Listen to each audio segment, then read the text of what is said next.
Welcome to part 21 of the Odyssey of Textures Blanket. Today we will be finishing the squares. For materials, you will need a contrasting size 4 yarn to the color of your squares. I'm using the color linen. I will use a 5mm crochet hook, a yarn needle, and a pair of scissors. To start, we need to add the second border around the squares. To do this, we will first sew in the tails of all the squares. Once that is completed, you will take your contrasting color and you will insert your hook into the center stitch of any of the corners, making sure that the front side of the square is facing you. Then I will chain 1 with the contrasting yarn and turn. When I turn, the front of the square will be facing down towards my table. Then I will place 3 single crochets into the same stitch where I attached the yarn. And yes, I am crocheting over my yarn tail. After the 3 single crochets, I will place 27 single crochets along the side.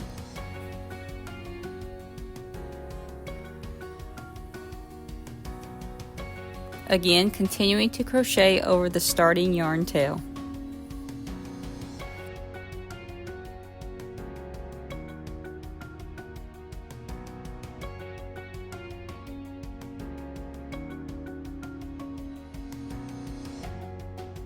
When I get to the other corner, I should be at the center stitch, and I will place 3 single crochets into that center stitch. After those 3 single crochets, I will do another 27 single crochets. And I repeat this around the square. Each center stitch of the corner receives 3 single crochets, and each side receives 27 single crochets.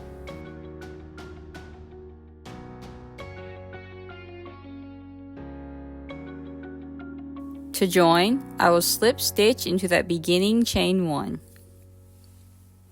Then I will fasten off and leave a long tail to sew in.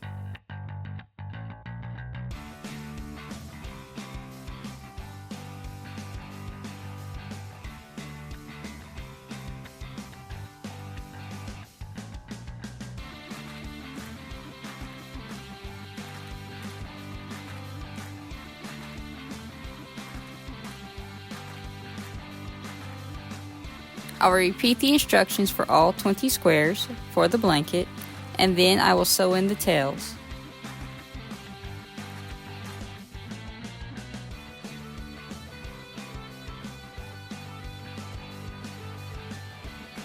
On the screen is the order for the squares of the blanket. You can pause here and write this down. The blue arrows will represent all the sewing lines for the blanket. To sew the squares together, I use the whip stitch method. You can choose any method you prefer, but this is the one that I tend to gravitate towards. I will use a long piece of yarn, probably 36 inches or longer, because I do not like having tails in the seam of my blanket because it becomes a weak point. I will take 2 squares, making sure they're facing in the proper direction, and place them right sides together.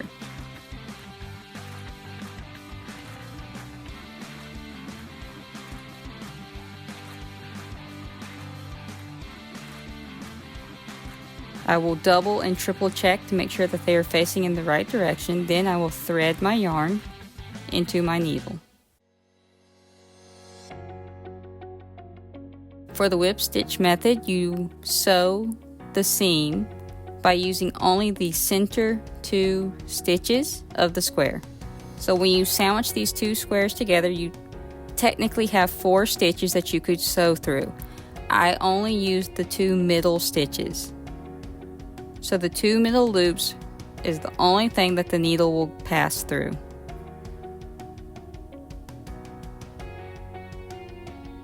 One loop from one square and 1 loop from the second square. Then I will pull through my yarn, leaving a nice tail, and I will continue in the same direction that I started. So the yarn the yarn needle comes in from the bottom and comes out the top, and I will continue that direction for the entirety of the blanket. Just remember not to pull the yarn too tight or the seam will not lay flat.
When you get to the end of the first 2 squares, you can add 2 more squares in the same manner.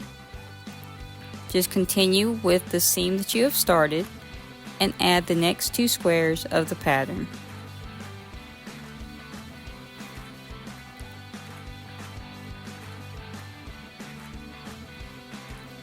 The only thing that you do need to watch out for is when you join the next 2 squares, the space between the 2 squares is a weak point until you do the cross seam of these squares.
Continue sewing all the squares to create the blanket.